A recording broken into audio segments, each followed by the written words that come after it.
أعوذ بالله من الشيطان الرجيم بسم الله الرحمن الرحيم ولكل أمة جعلنا منسكا ليذكروا اسم الله على ما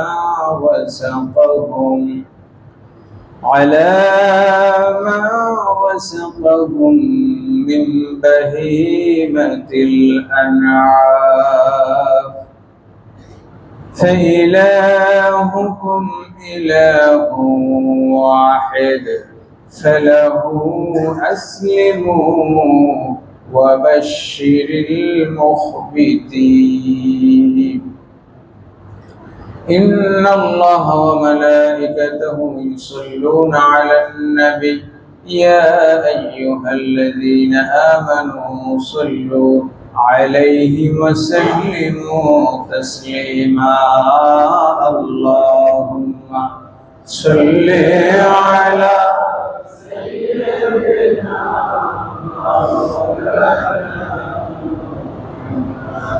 وعلى آله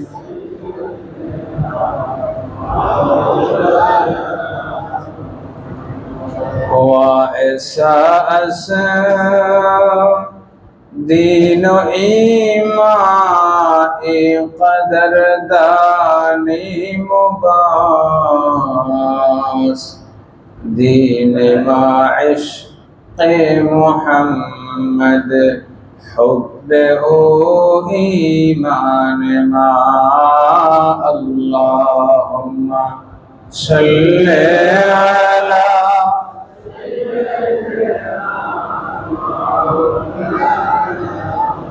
محمد وعلى آل سيدنا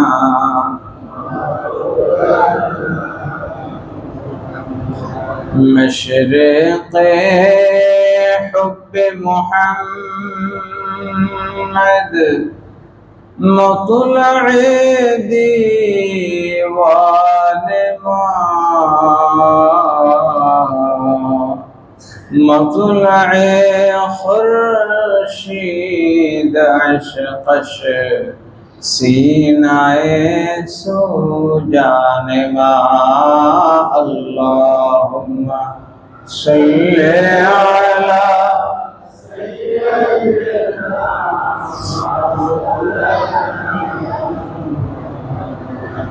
وعلى آل سيدنا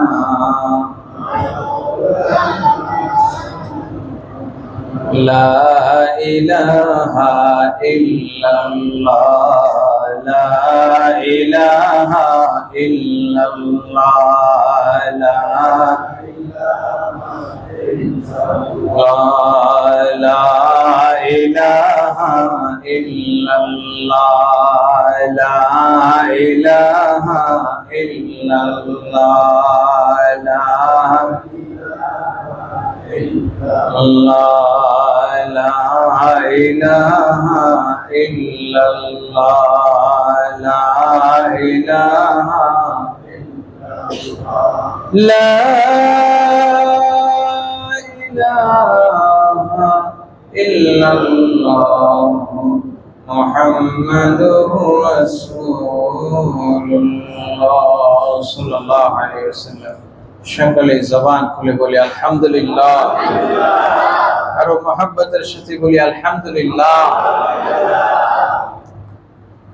আল্লাহ পাকের দরবারে লাখ কোটি শুকর এবং সুজুদ আদায় করছি মাহে জিলহজ হজের মাস ইসলামের পাঁচটি বিনার অন্যতম গুরুত্বপূর্ণ বিনা হজ এই হজ এই মাসে পালন করা হয় এবং জিলহজ মাস এই মাসে যতগুলো আমলের সন্নিবেশ ঘটেছে এতগুলো আমলের সন্নিবেশ অন্য কোনো মাসের মধ্যে ঘটে নাই বলি সুবহানাল্লাহ।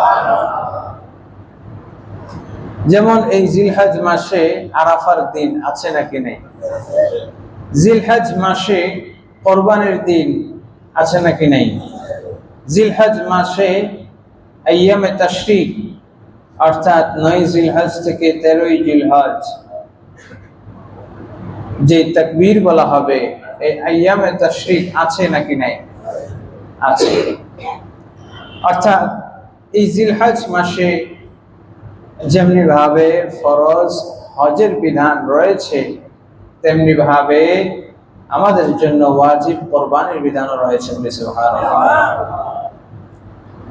এই মাসে একাধারে একই সাথে যাদেরকে আল্লাহ তৌফিক দিয়েছেন তারা হজে গিয়েছেন, যাদেরকে কিন্তু তৌফিক দেওয়া হয়নি, এখনো আল্লাহ কবুল করেননি, ডাকেননি, তো তারাও ঘরে বসে আল্লাহ পাক তাদের জন্য হাজিদের সাথে মিল রেখে ওয়াজিব কোরবানির বিধান দিয়েছেন বলে সুবহানাল্লাহ।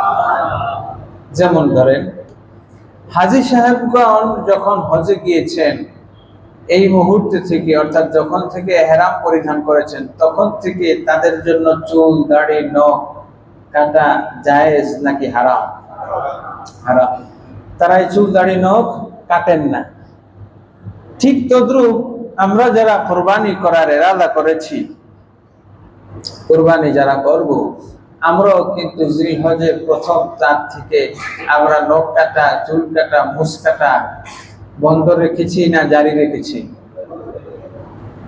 যে এই আমলের পর হাজী সাহেবগণ যখন কোরবানি করবেন, দমে শুকুর করবেন মিনা থেকে এসে, তখন তারা কিন্তু হালাল হবে। দমে শুকুর করার পর তারা মাথা মুন্ডন করবেন, ইহরাম খুলে ফেলবেন এবং তারা তখন আতর, গোলাপ, সুরমা ব্যবহার করতে পারবেন, চুল নখ কাটতে পারবেন। ঠিক তদ্রুপ যিনি কোরবানি করবেন, হাজী সাহেব যেমন দমে শুকুর দেয়, হাজী সাহেবরা কিন্তু কোরবানি করেন না। হাজী সাহেবরা কি করেন না?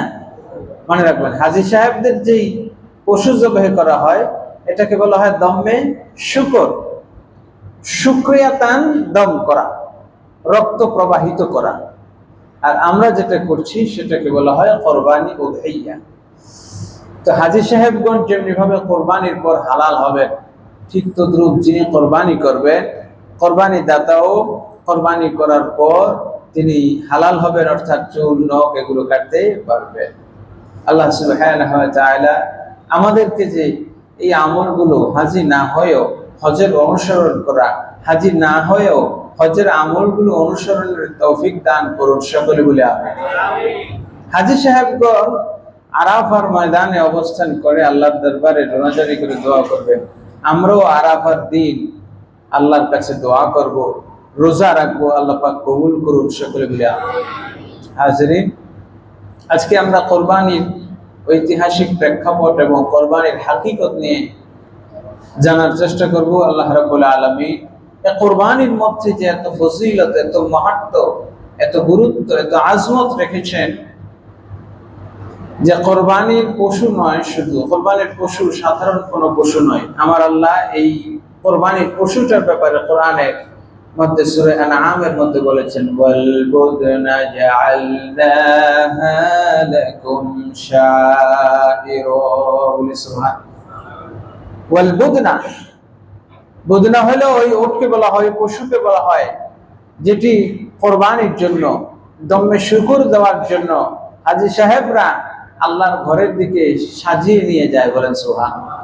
বাজারে দেখবেন বড় কোনো কোরবানির পশু আসলে, গরু কিংবা বড় কোনো উট অথবা মহিষ যদি হয়, তাহলে এটাকে আলাদা একটা গলায় হার বা মালা পরায়, ঠিক কিনা বলেন?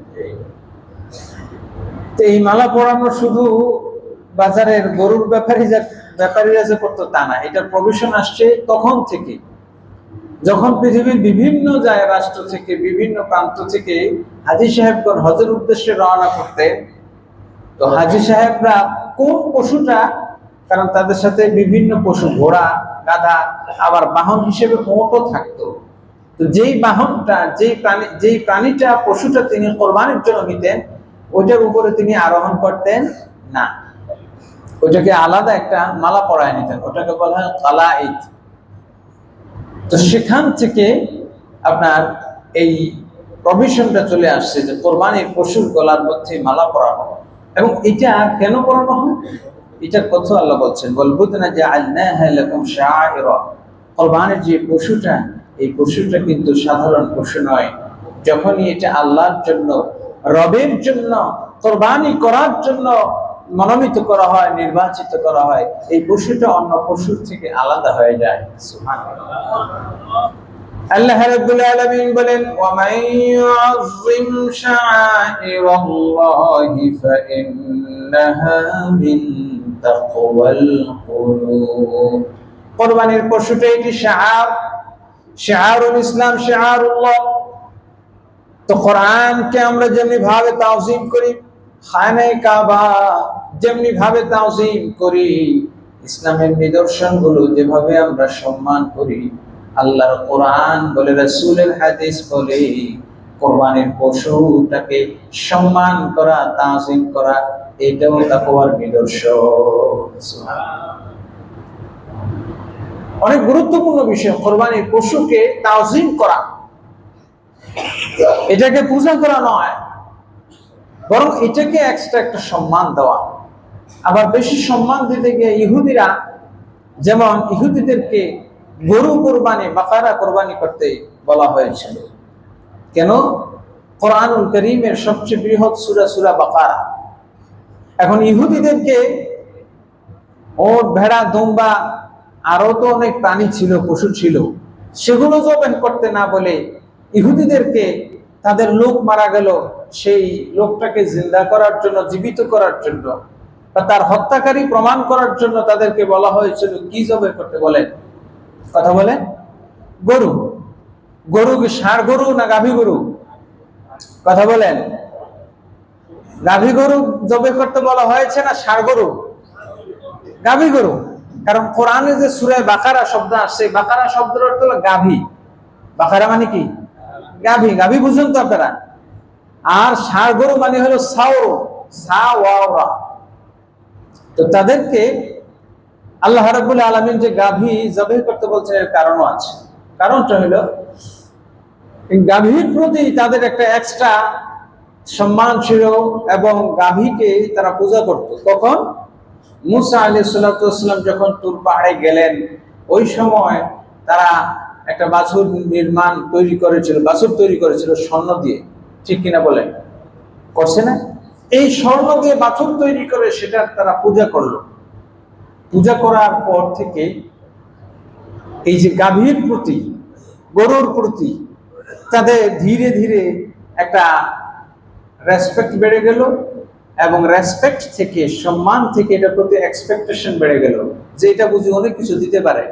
যেমন হিন্দুরা পশ্চিমবঙ্গে তারা আপনার গরুর জন্ম নিবন্ধন দেখবে, মানুষের এই জন্ম নিবন্ধন ঠিক নাই, গরুর জন্ম নিবন্ধন দেখে তারা নিয়ম করছে 14 বছর বুড়া যেটা হবে, যেটা দিয়ে আর কিছু হবে না, ওইটা জবাই করতে পারবে। আবার জবাই করার জন্য লাইসেন্স লাগবে কসাইয়ের, বহু নিয়ম কানুন করছে, অর্থাৎ যাতে গরু জবাই করতে না পারে, যাতে মুসলমানরা গরু জবাই করতে না পারে। উদ্দেশ্য হলো এটা। আল্লাহ কি এটা ছেড়ে দিবে? কথা বলেন, ছেড়ে দিবে? আল্লাহ পাক ছাড় দেন, ছেড়ে দেন না। পশ্চিমবঙ্গের শুভেন্দু, তার ইতিহাস জানা উচিত যে গরু গোবিন্দ, সেও কিন্তু গরু জবাই করতে নিষেধ করেছিল, আর ইতিহাস তাকে জিন্দা রাখে নাই। ঠিক কিনা বলেন? তো এখন আমরা গরু, ভেড়া, উট সবই করি, কারণ আমাদের কাছে গরুও যেমন, ভেড়াও তেমন। ঠিক কিনা? তবে কিছু লোক আছেন গরুর গোশত পছন্দ করেন বেশি, আবার কিছু আছেন খাসির গোশত পছন্দ করেন। ঠিক কিনা? তো গরুর মধ্যে এখানে আবার ব্যাপার আছে, অনেকে ষাঁড়ের গোশত বেশি পছন্দ করেন, কিন্তু ষাঁড়ের চাইতে যেহেতু কোরআনে বাকারার কথা আছে, গাভী গরুর গোশতের স্বাদ কি কম না বেশি? কথা বলেন। বেশি। অনেকে একটু বড় সড়ো দেন ষাঁড় গরু, যেহেতু কোরআনে বাকারার কথা আছে, চেষ্টা করবেন গাই গরু দেওয়ার। এখন এটা ইহুদিদেরকে কেন বলা হলো গাভী জবাই করো?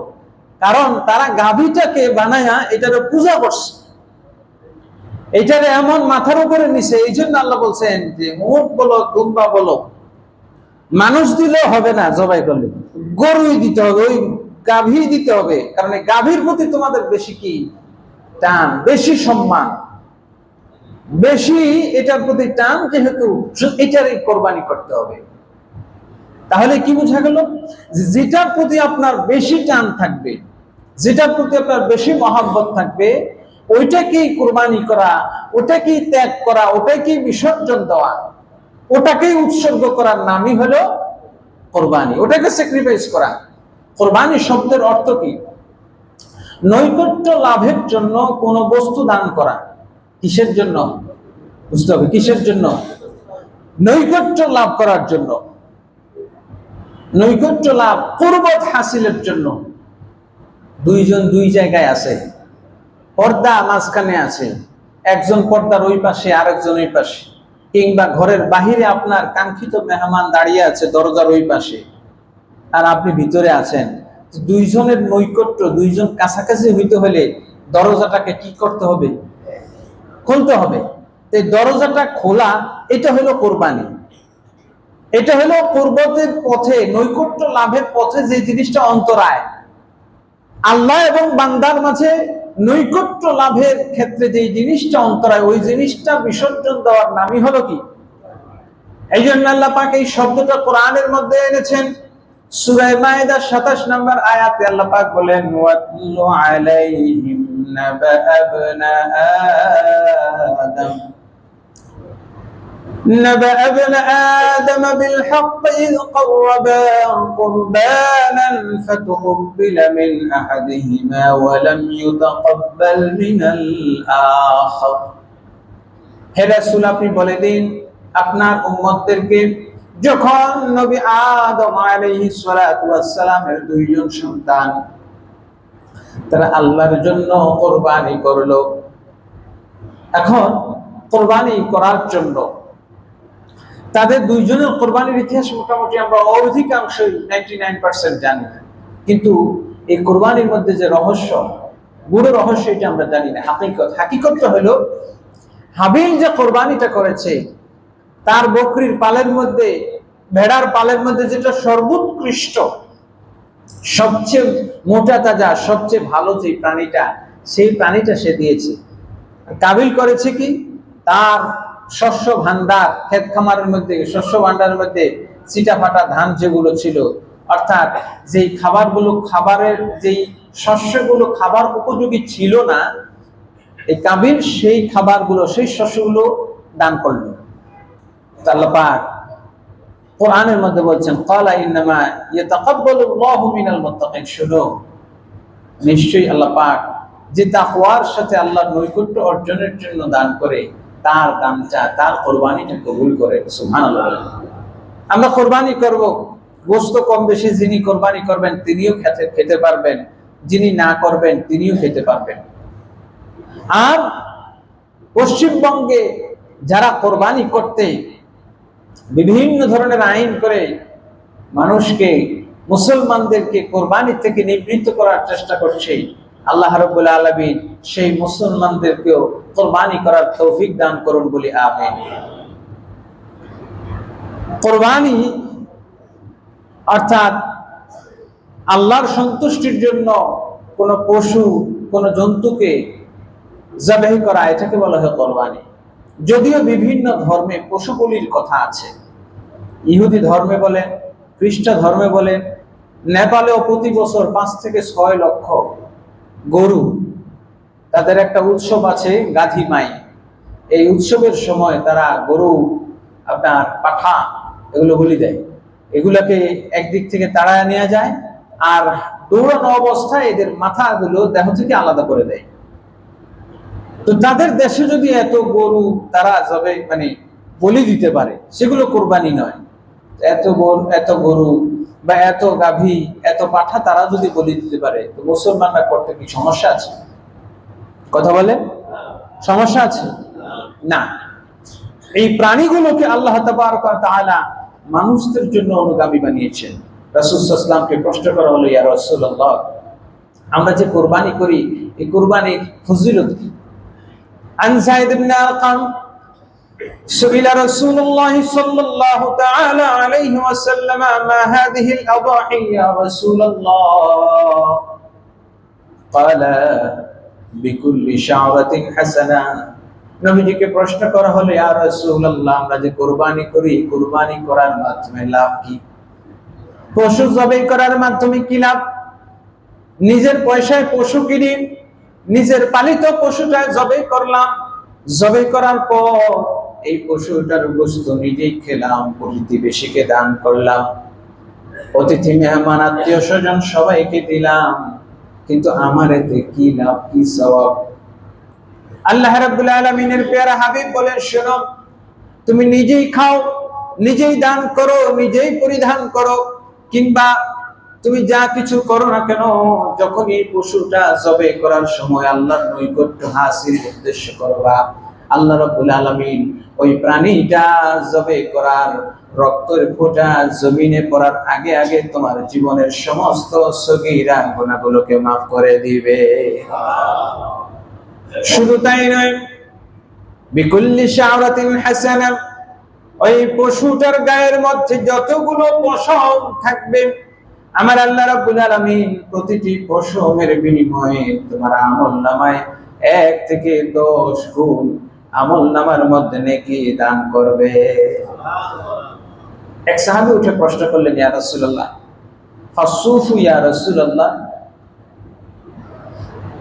গরুর চামড়ায় যেটুকু পশম আছে এর চাইতেও বেশি পশম বা ক্ষুদ্র ক্ষুদ্র পশম থাকে ভেড়া, দুম্বা, ঠিক কিনা? ভেড়ার গায়ে লোম বেশি থাকে, ইয়া রাসূলুল্লাহ, লোম বা পশমওয়ালা প্রাণী যদি কুরবানি করা হয় সেই ক্ষেত্রে কি হবে? চুলের ব্যাপারে আপনি বললেন, যদি ভেড়া দেওয়া হয় যার গায়ের মধ্যে অসংখ্য পশম, লোম, আল্লাহ রাসূল বলেন, ফাসুফু বিকুল্লি হাসানাতি ক্বালা শা'রাতিন মিনাস সুফি হাসানা, ওই পশম অর্থাৎ পশমের যেই এরকম দলা হয়ে থাকে, কুণ্ডলি হয়ে থাকে, এর মধ্যে যে প্রত্যেকটা চুল আছে, এই চুল পরিমাণ প্রত্যেকটা চুল হিসাব করে আল্লাহ পাক আমলনামায় বান্দার, কুরবানি দাতার আমলনামায় নেকি দান করবেন। আমরা বলি না চুল সেরা বিশ্লেষণ, এই সেখান থেকে, অর্থাৎ আপনি আমি এটা পশমের হিসাব জানি না, আপনার আমার গায়ে কতগুলো পশম আছে তা বলতে পারবো না, মুখে কতগুলো দাড়ি আছে বলতে পারবো না, এমনকি কতগুলো দাঁত আছে অনেকেই বলতে পারবো না, 32টা আছে না 31টা আছে। কিন্তু আমার আল্লাহ পাক আপনি যে কুরবানিটা করবেন, এই কুরবানির দেহের মধ্যে কতগুলো পশম আছে সেটাও আমার আল্লাহ কাউন্ট করে রাখবেন। এজন্য সাহাবায়ে কেরাম রিদওয়ানুল্লাহি তাআলা আলাইহিম আজমাইন কে প্রশ্ন করা হলো, ইয়া সাহাবায়ে কেরামকে প্রশ্ন করা হলো, আল্লাহ রাসূলের জামানায় নবীজি কেমন কুরবানি করতেন? নবীজি সাল্লাল্লাহু তাআলা আলাইহি ওয়াসাল্লামকে প্রশ্ন করা হলো, ইয়া রাসূলুল্লাহ, ইয়া হাবিবাল্লাহ, একজন সাহাবী হযরত বারা ইবনে আযিব তিনি বলেন, একবার আবু বুরদা ইবনে নাইয়ার রাদিয়াল্লাহু তাআলা তিনি নামাজের পূর্বেই কুরবানি করে ফেললেন। নামাজের পূর্বেই তিনি আগে জবাই করে তারপর নামাজ পড়তে গেছেন। যাওয়ার পরে আল্লাহ রাসূল বলছেন, যারা নামাজের আগে কুরবানি করে ফেলছে তাদের কুরবানি হবে না, তাদের কুরবানি হবে না, আবার কুরবানি করতে হবে। তখন আবু বুরদা রাদিয়াল্লাহু তাআলা দাঁড়িয়ে গিয়ে বলেন, ইয়া রাসূলুল্লাহ, আমি যে দুইটা আপনার বকরি বা ছাগল কুরবানি করেছি, আমার তো আর ছাগল নাই, তবে এই ছাগল দুইটার চাইতেও বড় একটা জিজা আছে। জিজা মানে হলো 3 থেকে 4 বছরের ওট, ওটের বাচ্চা। ওট 5 বছরের আগে কুরবানি হবে না, ন্যূনতম 5 বছর হইতে হবে। তো এই জিজা এটা আমি দিতে পারবো কিনা, যেহেতু আগে ভুলে করে ফেলছি। তখন আল্লাহ রাসূল সাল্লাল্লাহু আলাইহি ওয়াসাল্লাম শুধু তাকে অনুমতি দিলেন যে তুমি তোমার ওই উটটা কুরবানি দিতে পারবা, এবং এই হুকুমটা, এই বিধানটা শুধু তোমার জন্য, আর পৃথিবীর কারোর জন্য নয়। বলেন সুবহানাল্লাহ। হাজরিন, কুরবানি দেওয়ার মূল হাকিকত হলো, মূল উদ্দেশ্য হলো আল্লাহর নৈকট্য লাভ করা। ওই সাহাবী কুরবানি দিয়েছেন, কিন্তু কুরবানি যেহেতু হয় নাই, তিনি তার কাছে একটা মাত্র উট ছিল, সেটাই আবার কুরবানি দেওয়ার জন্য রাসূলের কাছে অনুমতি চাইলেন। আল্লাহ রাসূল অনুমতি দিলেন। এবং প্রিয় নবী সাল্লাল্লাহু তাআলা আলাইহি ওয়াসাল্লাম বলেছেন, সালাসাতুন ফারাইদুন আলাইয়া ওয়া লাকুম নওয়াফিল, 3টা জিনিস আমি নবীর জন্য ফরজ, তোমাদের জন্য নফল। নফল মানে ওয়াজিব, আমার জন্য ফরজ। অর্থাৎ তোমরা এটা যদি ছেড়ে দাও তাহলে কবিরা গুনাহ হবে না, কিন্তু মাকরু হবে, কিন্তু আমি এটা ছাড়তে পারবো না। তিনটার মধ্যে একটা হলো কোরবানি। হযরত আব্দুল্লাহ ইবনে ওমর রাদিয়াল্লাহু তাআলা আনহু বলছেন, নবী সাল্লাল্লাহু আলাইহি ওয়াসাল্লাম মদিনায় 10 বছর ছিলেন, 10 বছরের মধ্যে একটা বছরও নবীজি কোরবানি বাদ দেন নাই। বলেন সুবহানাল্লাহ। হাজিরিন, আল্লাহ রাসূল সাল্লাল্লাহু তাআলা আলাইহি ওয়াসাল্লাম বলেছেন, মান কানা লাহু সাআতুন ওয়া লাম ইউদাহি ফালা ইয়াকরুবান্না মুসাল্লানা। যার সামর্থ্য আছে কিন্তু কোরবানি করে নাই, সেজন্য আমার মুসাল্লায়, আমাদের ঈদগাহে না আসে। হাজিরিন, আমাদের সমাজে আমরা অনেক সময় দেখা যায় যে অনেকে গরু গোশত খায় না, কিংবা কোনো কারণে ঝামেলার কারণে মনে করি ঈদের দিন তো প্রচুর গোশত কিনতে পাওয়া যায়, সুতরাং গোশত কিনে খেয়ে নেব, কোরবানি করাটা না করলে কি হয়, এটা ওয়াজিব। তো এখন তো আবার ফতোয়া বেরিয়ে গেছে যে কোরবানি দেওয়া নাকি সুন্নত, এবং কোরবানি না করলেও সওয়াব আছে, না করলে গুনাহ নাই। হাজিরিন, এটার দ্বারা কিন্তু একটা হিকমত আছে। আচ্ছা ধরেন এবছর আমরা কেউ যদি কোরবানি না করি, কেউ কোরবানি করলো, 2-4 জন কোরবানি করলো, এর দ্বারা একটা ওয়াজিব তরফ হলো, সবার গুনাহগার হলেন। কিন্তু এছাড়াও হাজারো মানুষ আছে, লক্ষ লক্ষ মানুষ আছে যিনি সারা বছরে 1 কেজি গরুর গোশত কেনার সামর্থ্য রাখে, আছে নাকি নেই? কথা বলে আছে নাকি নেই? ছোট্ট একটা ঘটনা আমি বলি। একজন মহিলা খুব সম্ভ্রান্ত ফ্যামিলির পর্দানশীলা, ট্রেনের মধ্যে উঠলো। একজন লোক এই ঘটনাটা বর্ণনা করতেছে যে, দেখতেছেন, আমি দেখলাম মহিলার কোলের মধ্যে ছোট্ট একটা শিশু বাচ্চা মাথা নিচু করে হাতের মধ্যে কি নিয়ে যেন ট্রেনের মধ্যে লোকজনের কাছে কাছে যাচ্ছে। তো তাদের কাছে গিয়ে কি যেন বিক্রি করতে চাচ্ছে, কিন্তু কেউ নিচ্ছে না। তা আমি একটু কাছে গিয়ে দেখলাম যে তার হাতের মধ্যে এক জোড়া জুতা, বেশি ভালো না, পুরাতন। পায়ের দিকে তাকায় দেখলাম নিজের জুতাই হবে, কারণ তার পা খালি। নিজের জুতাগুলো, ছেঁড়া ফাড়া জুতাগুলো বিক্রি করতে চায়, মাথাটা নিচু করে, কেউ তার চোখের দিকেও তাকায় না, দাঁড়ে দাঁড়ে যাচ্ছে, জনে জনে যাচ্ছে যে আমার জুতাটা কিনবেন, কেউ কিনতেছে না, সবাই নাক ছিটকাচ্ছে। তো একজন মহিলা দেখে বুঝলেন যে মহিলা খুব বিপদে পড়েছে, তার জুতাটা বিক্রি করতে চাচ্ছে। তো মহিলাটা তার কাছে গিয়ে তার কোলের শিশুটার হাতে কিছু টাকা দিলেন। মহিলাটা টাকাটা ফেরত দিয়ে দিল। ওই মহিলা দিয়ে বলল যে, আমি আপনার অনুদান কিংবা দান নিতে চাই না, আমার এই জুতাটুকুই আছে সম্বল, আমি এই জুতাটুকু বিক্রি করতে চাই, আপনি যদি চান আমার জুতাটা কিনতে পারেন। মহিলা বললেন, আমার তো জুতার দরকার নাই, আমি এমনি দিতে চাই। মহিলা বললেন যে, না, আমি এভাবে ভিক্ষা করতে চাই না। তখন এবার ওই ভদ্র মহিলা চিন্তা করলেন, যেহেতু আমি সাহায্য করতেই চাই, তো ঠিক আছে, জুতাগুলো দাও, আমি দেই। তো জুতার দাম কতই হবে, 100-200 টাকা। তিনি এর চাইতে 4 গুণ, 5 গুণ, 10 গুণ বেশি দিয়ে তাকে 2000 টাকা দিয়ে দিলেন। মহিলাটা চলে গেল। এই ছোট্ট ঘটনার মাধ্যমে আমরা কি বুঝতে পারি, যে আপনার আশেপাশে বহু মানুষ আছে যে আপনার কাছে চাইতে পারে না, যে আপনার কাছে সাহায্য চাইতে পারে না। আল্লাহ পাক এদের ব্যাপারে, দান করার ব্যাপারে বলছেন, লিল ফুকারাইল্লাযীনা উহসিরু ফি সাবিলিল্লাহ লা ইস্তাতিউনা দারবান ফিল আরদি ইয়াহসাবুহুমুল জাহিলু আগনিয়া من التعفف تعرفهم بسيماهم لا يسألون الناس إلحافا। বলি সুবহানাল্লাহ। এমন কিছু মানুষ আছে যে মানুষগুলো মানুষের কাছে চায় না, কিন্তু আপনি প্রতি বছর কোরবানি দেন এবং আপনার এই কোরবানির গোশত তার বাসায় রান্না হয়, আপনি তাকে প্রতি বছর 1 কেজি 1/2 কেজি গোশত দেন, এই গোশতটুকুন তার বাসায় রান্না হয়, সে এই গোশতটুকুন খায়। আচ্ছা বলেন, কই গোশত খেয়ে তার শরীরে এই গোশতের পুষ্টি বা যেটার খাদ্য অংশ তার শরীরে থাকে না চলে যায়? থাকে না, কিছু অংশ ভিটামিন যায়, একটু পানি হইলেও এটা রসকস হইলেও তো থাকে, থাকে না? অবশ্যই থাকে।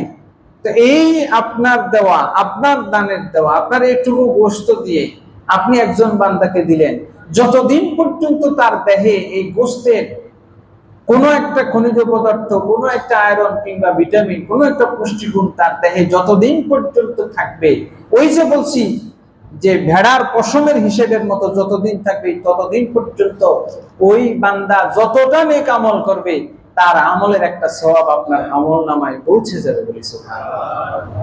দরুদ শরীফ পড়েন সাল্লাল্লাহু। এবার আসেন কোরবানি সংক্রান্ত ফজিলত নিয়ে বললাম কিছু মাসআলা। কোরবানির ক্ষেত্রে একা দেওয়া উত্তম। একা দেওয়া কি উত্তম, ভাগে দেওয়ার চাইতে। এখন যে ভাগে সবার টাকার মধ্যে যে আপনার পিউরিটি থাকবে, ভেজাল থাকবে না, এই নিশ্চয়তা আপনি আমি দিতে পারি না। এবং বড় গরু দিলে বড় সওয়াব, ছোট গরু দিলে ছোট সওয়াব, বিষয়টি এমন নয়। আল্লাহ রাসূল সাল্লাল্লাহু আলাইহি ওয়াসাল্লাম খাসি কোরবানি দিয়েছেন, হাদিসে আছে। সুতরাং বকরিও, ভেড়াও, খাসিও দেওয়া যাবে, তবে খাসি দিলে একটু বেশি সুন্নাত আদায় হবে, কারণ খাসি দিয়েছেন। আবার খাসির মধ্যে আছে হাদিসে আখাযা আমলাহাই, আখাযা বিকাবশাইনি আমলাহাইনি ইয়ামশি বিসাউদি। নবীজি যেই আপনার খাসি কোরবানি দিয়েছেন সেটা কালো ছিল, তার চুলগুলো কালো, পা গুলো কালো এবং চোখগুলো কালো ছিল। সুবহানাল্লাহ। সুতরাং যদি বকরি দেন তো তার মধ্যে কালো দেওয়া কি উত্তম, কালো দেওয়া কি। তাই বলে আবার বাজারের লাল যত খাসি আছে এগুলো আবার যে রেখে দিবেন তা কিন্তু না। আপনি যদি যে এক বেচারা ধরেন আনছে, কালোগুলো সব কিনে ফেললো, এখন এই লালগুলা রয়ে গেছে, আপনি যদি চিন্তা করেন যে থাক সবাই তো কালোগুলা নিল, তা আমি খাসি বিক্রেতার উপকারের জন্য লালটা নিলাম, এত কালোর চাইতে আপনি সব বেশি পাবেন না কম পাবেন? এবার আপনি চিন্তা করতেছেন থাক বেশি বড় দেব না, হুজুর যেহেতু বলছে বড় ছোট কথা না, ছোট দিলেও সওয়াব হবে। তবে আল্লাহ রাসূল সাল্লাল্লাহু আলাইহি ওয়াসাল্লাম বলছেন তোমরা মোটা তাজা পশু কোরবানি দাও, কারণ হাসরের ময়দানে এই পশুটা তোমার জন্য সওয়ারি হবে, বাহন হবে। সুবহানাল্লাহ বলবেন না? এখন আপনি যদি দুর্বল বাহনে ভাঙ্গা গাড়িতে চড়তে চান, ভাঙ্গা অটোতে, ভাঙ্গা রিক্সায় চড়তে চাইতো, আপনি যদি চান যে ভালো দামি গাড়ি, প্রাডো, বিএমডব্লিউ গাড়ি, তাহলে আপনি বড় গরু দিবেন। শুধু তাই না, বড় গরু দিলে বড় সওয়াব। কেমনে? আল্লাহ রাসূল সাল্লাল্লাহু আলাইহি ওয়াসাল্লাম বলেন কিয়ামতের ময়দানে ইউখাযু মিন শারিহা ওয়া সুলবিহা, কিয়ামতের ময়দানে কুরবানি দাতা গরু গোবর, হাড্ডি, পশম, চামড়া, খুর, এমনকি শিংগুলো পর্যন্ত মিজানের মধ্যে দেওয়া হবে। সুতরাং কোরবানি যারা করবেন অবশ্যই আপনি মোটা তাজা সুস্থ সবল প্রাণী দিবেন। আর আমাদের পার্শ্ববর্তী যেই মানুষগুলো, যেই পশুগুলো, আসলে পশুর প্রতি তো টান থাকবেই। কি বলেন, টান থাকবে না, মায়া থাকবে না? আমরা পশু সবাই টান অনুভব করি, কিন্তু প্রয়োজনে এটারে জবাই করি।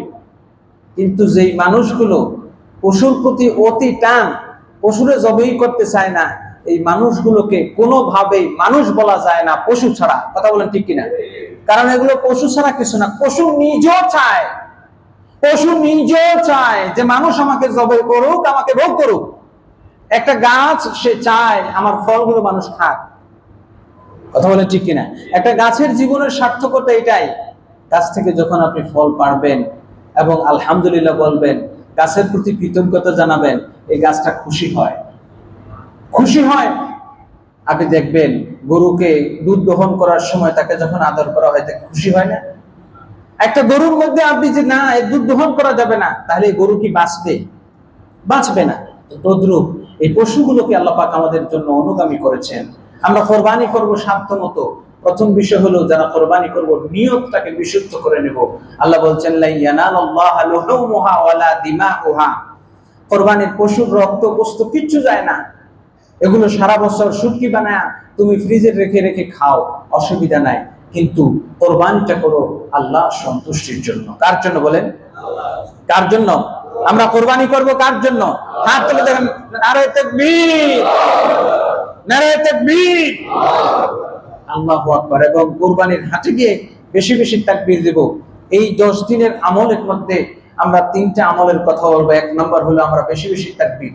হাট বাজারে গেলে আসলে ওইখানেও কথা আছে, আপনি যে গরু কিনতে যাচ্ছেন কোরবানির জন্য, গোশত খাওয়ার জন্য নয়, এটা কিনতে গিয়ে আপনি যদি ঠকেও যান, এই কথাটা বলি, অনেক সময় ঠকে গেছেন, কিংবা আপনি বস্তা বোঝার টাকা নিয়ে গেছেন, ডাকাইতে নিয়ে গেছে, আচ্ছা বলেন তো এই টাকাটা কি নষ্ট হয়ে গেল না আল্লাহর কাছে আছে? আপনি 1 লাখ টাকার গরু 1.5 লাখ টাকা দিয়ে কিনছেন, ধরেন, আপনার কি লস হইলো না লাভ হইলো? কথা বলেন না কেন? এটা তো আমরা বুঝি না। আমরা যত ব্যাপারীকে ঠকানোর চেষ্টা করি, আর ব্যাপারীও চিন্তা করে ঠকানো। আপনি নিজে ঠকার চিন্তা করবেন, আরেকজনকে জিতাইয়া দিলে নিজে যদি ঠকে যান, তাহলে প্রকৃতপক্ষে আপনাকে জিতাবে কে? অর্থাৎ গরুর দাম কম হইলো কি বেশি হইলো, চর্বি কম হইলো কি বেশি হইলো, এটা দেখার বিষয় নয়। গরুর গোশত স্বাদ হইলো কি না হইলো, এটা দেখার বিষয় নয়। আমাদের দেখার বিষয় ওয়ালাকিন ইয়ানালুহু তাকওয়া মিনকুম, অন্তরের তাকওয়াটা কার কত বেশি, আমার আল্লাহর কাছে এই তাকওয়াটা পৌঁছায়, বলি সুবহানাল্লাহ। হাজিরিন, আমরা এই জিলহজের এই কয়দিন কোরবানি তো করবোই। 10 তারিখে আল্লাহ যদি দেয়, যারা কোরবানি করবো তারাও গোশত খাইতে পারবো, না দিলেও খাইতে পারবো। কিন্তু আমরা প্রত্যেকে নিয়ত করে নেব যে আমরা কোরবানি করব আল্লাহর জন্য। কার জন্য? 2 নাম্বার হলো এই মাসে সবচেয়ে বেশি জিকির করা, আল্লাহু আকবার বলা। 5 দিন অর্থাৎ 9 তারিখ থেকে 13 তারিখ পর্যন্ত প্রত্যেক আপনার ফজরের ফরজ নামাজের পর পর একবার পড়া ওয়াজিব, 3 বার পড়া মুস্তাহাব। ঘরে বাহিরে আমরা সর্বত্র তাকবীর বলবো। এই 2টা আমল।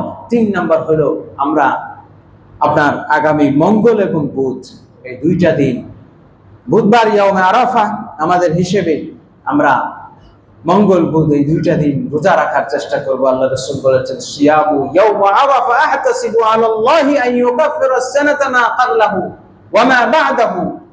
একদিন আরাফার রোজার ওসিলায় আল্লাহ পাক পেছনের 1 বছরের সগীরা গুনাহগুলো মাফ করে দেবেন। আমরা নিজেরা রোজা রাখবো এবং পরিবারের সবাইকে রোজা রাখার উৎসাহ দেব। আর কোরবানির পশুটা, এটা মনে রাখবেন, ওয়াল বুদনা জাআলনাহা লাকুম শাআইরা, কোরবানির পশুটা এটি সাধারণ পশু নয়, এটি আল্লাহর নিদর্শন। সুবহানাল্লাহ। সুতরাং আপনি বাসায় আনলেন, এটাকে একটু আদর করবেন। বাজারে গিয়ে এমনি জোরে জোরে থাপ্পড় দিলেন, এটা কিন্তু আপনার একটা থাপ্পড় দিলে এটা কি ভালো লাগবে? তারও তো একটা জান নাকি? অনেকে আছে শুধু শুধু পোষায়, এটি করবেন না। কোরবানির পশুটাকে সর্বোচ্চ সম্মান দিবেন। কার জন্য? কথা বলেন। এটা কোরবানির পশুর মাহাত্ম্য নয়, বরং এই পশুটা আপনি আল্লাহর রাস্তায় দিচ্ছেন, আল্লাহর জন্য কোরবানি করছেন। সকালবেলা এটাকে গোসল করাবেন, পারলে প্রতিদিন একটু গোসল করাবেন, নিজ হাতে একটু খাওয়াবেন। কারণ এই পশুটা আপনার জন্য কাল কিয়ামতের ময়দানে, হাসরের ময়দানে বাহন হবে। এই পশুটা পুলসিরাতে আপনার আমার বাহন হবে। সুতরাং তার প্রতি একটু আদর, যত্ন, মহব্বত, ভালোবাসা দরকার আছে না? আপনার একটা বাইক আছে, এটাকে কত মোছামুছি করেন, পরিষ্কার করেন। এটার যত্ন যদি না নেয়, এটা আপনাদের যত্ন নেবে, ব্রেক ফেল করে একেবারে গাথার মধ্যে নিয়ে ফেলাইবে। সুতরাং এই কোরবানির পশুগুলাকে আমরা সম্মান দিব।